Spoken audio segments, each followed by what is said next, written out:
नमस्कार. आवाज माझा वृत्तवाहिनीत आपल्या सगळ्यांचं स्वागत. वळूयाच्या काही ठळक घडामोडींकडे.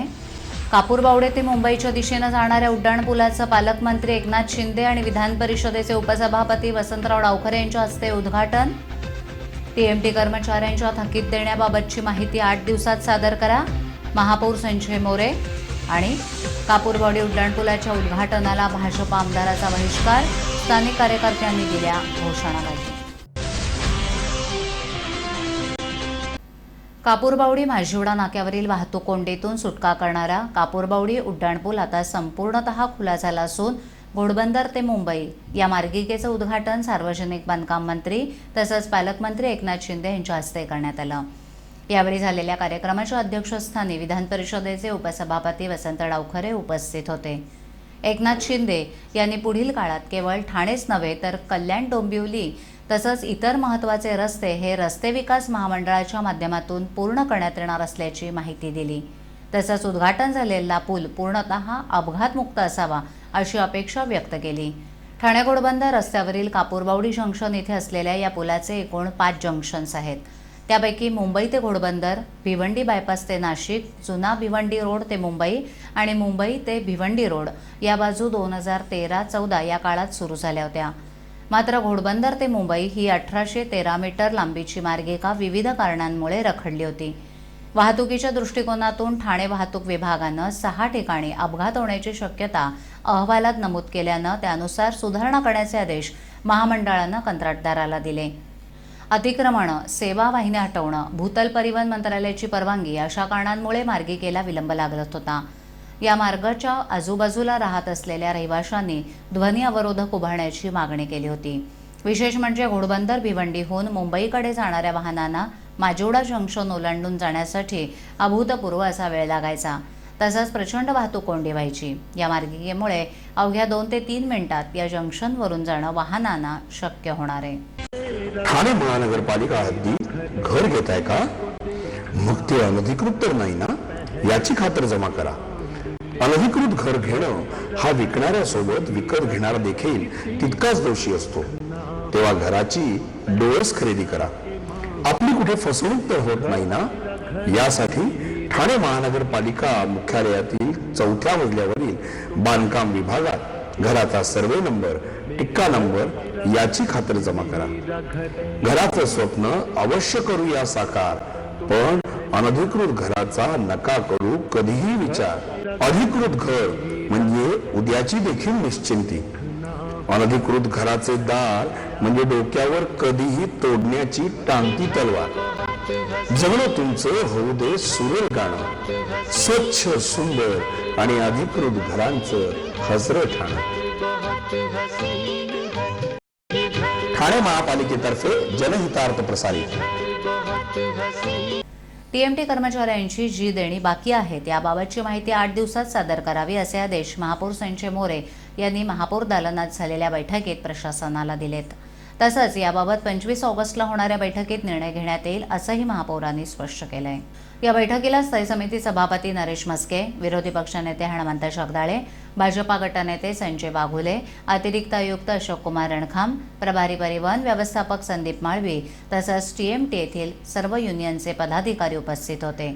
प्रशासनाकडे 10 वर्षापासून थकलेली देणी मिळावीत यासाठी टीएमटी कर्मचाऱ्यांनी 15 ऑगस्ट रोजी संप पुकारला होता.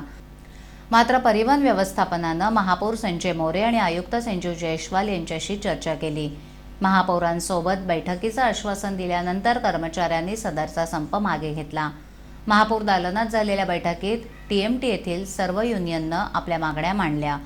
कर्मचाऱ्यांचे असलेले थकीत भत्ते आणि त्यांच्या मागण्या याची माहिती 8 दिवसात प्रशासनानं सादर करावी. या मागण्या लक्षात घेऊन त्यावर निश्चितच तोडगा काढता येईल असं सांगत येत्या 25 ऑगस्टला पुन्हा बैठक घेऊन त्यावर विचारविनिमय करून मार्ग काढला जाईल असंही महापौरांनी नमूद केलंय. अवघं ठाणे आणि महाराष्ट्र हादरवून सोडणाऱ्या घटनेतील आरोपी असलेले राष्ट्रवादीचे नगरसेवक हिरा पाटील याची जामिनावर मुक्तता झाल्यानंतर न्यायालयाच्या तारखेला अनुपस्थित राहिल्यानं कामकाज खोळंबलं. त्यामुळे हिरा पाटील हजर हो अशी आरोळी दिल्यानंतर हजर न राहिल्यानं सरकारी वकील शिशिर हिरे यांनी आक्षेप नोंदवला. उच्च न्यायालयानं 18 महिन्यात निकाल देण्याचे निर्देश दिल्यानं खटला जलद गतीनं चालवण्यासाठी उपस्थित आरोपीची हजेरी घेतली असता पाटील हे गैरहजर राहिल्याचं लक्षात आलं. शिळफाटा दुर्घटना प्रकरणात 74 जणांचा बळी तर 62 जण जखमी झाले होते. पालिका अधिकारी, पोलीस आणि नगरसेवकांपर्यंत विविध थरातील 27 आरोपींना पोलिसांनी अटक केली होती. या प्रकरणाची सुनावणी न्यायमूर्ती व्ही विरकर यांच्याकडे सुरू होती. मात्र आता हे प्रकरण न्यायमूर्ती व्ही बांबर्डे यांच्या न्यायालयात वर्ग करण्यात आलं आहे. विशेष सरकारी वकील शिशिर हिरे यांनी याची सुनावणी वेगानं करावी अशी मागणी केली. सुनावणीसाठी न्यायालयात उपस्थित असणाऱ्या आरोपींची हजेरी घेतली तेव्हा राष्ट्रवादीचे नगरसेवक पाटील गैरहजर असल्याचं स्पष्ट झालं. यावर हिरे यांनी तीव्र हरकत नोंदवली. पाटील यांनी या दाव्यातून आपल्याला मुक्त करावं असा अर्ज केला आहे. उच्च न्यायालयानं हा खटला 18 महिन्यात निकाली काढण्याचे निर्देश दिले असून आता 3 महिने उलटले तरी आरोपीच गैरहजर राहत असल्यानं खटल्याची रखडपट्टी सुरू आहे. आता पुढील सुनावणी 31 ऑगस्टला होणार आहे. स्वप्नील जोशी, तरुण, सुपरहिट, विश्वासार्ह आणि सगळ्यात वेगानं वाढणारा brand. Ready ready ready TJSP, तरुण, फायनान्शियली स्ट्रॉंग, तुमचा विश्वास जपणारी आणि सगळ्यात वेगानं वाढणारी सहकारी बँक. ब्रँड म्हणजे स्वप्नील जोशी आणि बँक म्हणजे TJSP. शहरात अधिकृत पार्किंग प्लाझा उभारण्यात अपयशी ठरलेल्या पालिका प्रशासनाचा कल पार्किंगसाठी रस्ते अडवण्याकडेच असून महागडे पार्किंग धोरण पुन्हा एकदा मंजुरीसाठी सर्वसाधारण सभेपुढे मांडण्यात आला आहे. प्रशासनानं सुचवलेले दर कमी करण्याचा निर्णय यापूर्वी सर्वसाधारण सभेनं घेतला असला तरी त्यावर पुनर्विचार करण्याचा आग्रह प्रशासनानं धरलाय. परंतु त्यावर तोडगा निघत नसल्यामुळे महागड्या दरांचाच प्रस्ताव पुन्हा एकदा मंजुरीसाठी मांडण्यात आलाय. शहरात पार्किंगसाठी आरक्षित असलेल्या 26 भूखंडांपैकी केवळ 3 ते 4 भूखंड विकसित करू शकलेल्या ठाणे महापालिका प्रशासनानं 2013 साली पार्किंगबाबतचं धोरण तयार केलं होतं. मात्र त्याची अंमलबजावणी प्रशासनाला अद्याप करता आलेली नाही. या धोरणानुसार अ वर्ग रस्त्यावर दुचाकी वाहनांसाठी पहिल्या 2 तासांसाठी 20 रुपये, त्यानंतरच्या 2 तासांसाठी 5 रुपये आणि 4 तासांपुढे दर तासाला 10 रुपये याप्रमाणे शुल्क आकारले जाणार आहेत.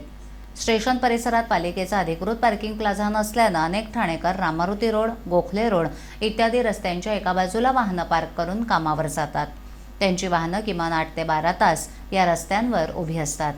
पालिकेच्या या दरपत्रकानुसार 8 तासांसाठी वाहन उभे केले तर 70 आणि 12 तास वाहन उभं केलं तर 110 रुपये दररोज मोजावे लागतील. अवर्ग रस्त्यांवर चारचाकी वाहनांना पहिल्या 2 तासांसाठी 50 रुपये, पुढील 2 तासांसाठी प्रत्येकी 10 आणि त्यापुढील प्रत्येक तासासाठी 20 रुपये आकारण्याचा प्रस्ताव आहे. शहरातील अंतर्गत भागातील ब, क आणि ड रस्त्यांसाठी हे दर कमी आहेत. रिक्षांसाठी ओव्हरनाईट चार्ज महिनाभरासाठी 1500 रुपये तर 4 व्हीलरसाठी 500 ते 750 रुपये द्यावे लागणार आहेत. पार्किंग धोरणासाठी शहरातील 177 रस्त्यांची निवड करण्यात आली असून त्यात कळवा 10, कोपरी 20, माझिवडा मानपाडा 13, मुंब्रा 19, नौपाडा 24, रायलादेवी 34, उथळसर 26, वर्तकनगर 26 आणि वागळे 5 या रस्त्यांचा समावेश आहे. ठाण्याच्या कापूरबावडी परिसरातील निर्माण करण्यात आलेल्या उड्डाणपुलाच्या 4 मार्गिकेंची वाहतूक सुरू करण्यात आली. मात्र 5व्या मार्गिकेची वाहतूक गेल्या 7 वर्षांपासून प्रलंबित होती. मुंबईकडे जाणारी ही मार्गिका त्वरित खुली करण्यात यावी या नागरिकांच्या अनुरोधानं पालकमंत्री एकनाथ शिंदे यांच्या हस्ते सोमवारी 17 ऑगस्ट रोजी 5व्या मार्गिकेचं उद्घाटन करण्यात आलं. या उद्घाटनाला भाजपचे आमदार संजय केळकर यांनी विरोध दर्शवून कार्यक्रमावर बहिष्कार टाकला. ते उपस्थित राहिले नाहीत. काही कार्यकर्ते उड्डाणपुलाखाली पोहोचले आणि त्यांनी घोषणाबाजी केली. स्थानिक नागरिक मात्र न्यायालयाचा दरवाजा ठोठावण्याच्या तयारीत आहेत. विरोधाच्या सावटाखाली का होईना या उड्डाणपुलाला अखेर 7 वर्षांनी उद्घाटनाचा मुहूर्त सापडला. कापूरबावडी परिसरातील वाहतूक कोंडीमुळे 5 उड्डाणपुलांच्या मार्गिकेचा मार्ग बत्करून उड्डाणपूल तयार करण्यात आले. मात्र संथ गतीनं सुरू असलेल्या कामामुळे पुलाच्या निर्माण कार्य हे रखडलं. त्यामुळे तयार झालेल्या मार्गिकेवर वाहतूक सुरू करण्यात आली. दरम्यान कापूरबावडी ते मुंबईकडे जाणाऱ्या मार्गिकेचं काम रखडल्यानं खूपच दिरंगाई झाली. नागरिकांची गैरसोय वाढत असताना पुलाचं उद्घाटन करा, नाहीतर मुंबईकडील मार्गिका वाहतुकीसाठी खुला करू असा इशारा देत राष्ट्रवादीचे आमदार जितेंद्र आव्हाड यांनी उड्डाणपुलाचं उद्घाटन करून टाकलं. मात्र काम शिल्लक असल्यानं पुन्हा मार्गिका बंद करण्यात आली. कापूरबावडी येथून मुंबई दिशेला रोज 25 ते 30 हजार वाहनं मार्गक्रमण करत असल्यानं कापूरबावडी परिसरात मोठ्या प्रमाणावर वाहतूक कोंडी निर्माण होते. या उड्डाणपुलाच्या वाहतुकीमुळे वाहतूक कोंडी बऱ्याच अंशी सुटणार आहे. या पुलाचं काम पूर्ण झाल्यानंतर वाहतूक कोंडी सोडवण्यासाठी या मुंबईकडील वाहतूक कोंडी सुटावी, त्यासाठी 7 वर्षांपासून रखडलेलं मार्गिकेचं उद्घाटन करावं आणि वाहतूक खुली करावी अशा आशयाचे अनेक फोन आणि मागण्या पालकमंत्री एकनाथ शिंदे यांच्याकडे आल्यानंतर 17 ऑगस्ट रोजी मुंबईकडे जाणारी मार्गिकेचं उद्घाटन करण्याचा निर्णय घेण्यात आला होता. या निर्णयाला भाजप आमदार संजय केळकर यांनी विरोध दर्शवून उद्घाटन करण्यापूर्वीच उर्वरित काम पूर्ण करा अशी मागणी केली होती. सोमवारी संध्याकाळी या मार्गिकेचं उद्घाटन करण्यासाठी पालकमंत्री एकनाथ शिंदे, आमदार प्रताप सरनाईक, विधान परिषदेचे उपसभापती वसंतराव डावखरे आणि कोकण पदवीधरचे आमदार निरंजन डावखरे यांची उपस्थिती होती. मात्र मित्रपक्षाचे आमदार संजय केळकर यांनी बहिष्कार टाकून आपला विरोध दर्शवला. आजच्या ठळक घडामोडी शेवटी पुन्हा एकदा. कापूरबावडी ते मुंबईच्या दिशेनं जाणाऱ्या उड्डाणपुलाचं पालकमंत्री एकनाथ शिंदे आणि विधान परिषदेचे उपसभापती वसंतराव डावखरे यांच्या हस्ते उद्घाटन. टीएमटी कर्मचाऱ्यांच्या थकीत देण्याबाबतची माहिती 8 दिवसात सादर करा. महापौर संजय मोरे. आणि कापूरबावडी उड्डाणपुलाच्या उद्घाटनाला भाजप आमदाराचा बहिष्कार. स्थानिक कार्यकर्त्यांनी दिल्या घोषणाबाजी. आपल्या विभागातील काही सूचना अथवा समस्या असल्यास आमच्यापर्यंत जरूर पोहोचवा. आम्ही तुमचा आवाज नागरिकांपर्यंत नक्की पोहोचवू. आम्हाला संपर्क करण्यासाठी आमचा पत्ता आवाज माझा 103 सायलेक, आदर्श नगर समोर, कोलबाट रोड, ठाणे पश्चिम. आमचा दूरध्वनी क्रमांक 9773503326. आमचा ईमेल ID awazmaza.tvnews@gmail.com. आवाज माझावरील एखादी बातमी पाहिजे राहून गेली असल्यास यूट्यूबवर ती तुम्ही पाहू शकता. तर मग उद्या पुन्हा भेटू याच वेळी याच ठिकाणी काही नवीन घडामोडींसह आवाज माझा वृत्तवाहिनीत. तोपर्यंत नमस्कार.